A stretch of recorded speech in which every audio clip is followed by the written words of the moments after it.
Rabies ही बिमारी किती भयंकर आहे हे तुम्हाला माहीतच असेल.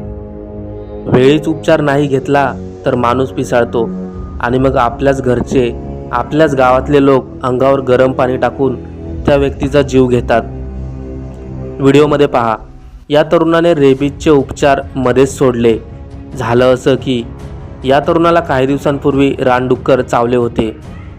नंतर काही कारणास्तव तरुणाने घेत असलेले उपचार मध्येच थांबवले, पण हे त्याला चांगलेच महागात पडलं. हे तुम्ही व्हिडिओमध्ये पाहूच शकता.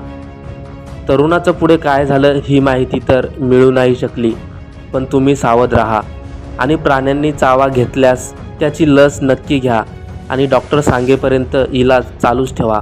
व्हिडिओ जास्तीत जास्त शेअर करा, व्हिडिओला लाईक करा आणि आपल्या चॅनलला सबस्क्राईब नक्की करा.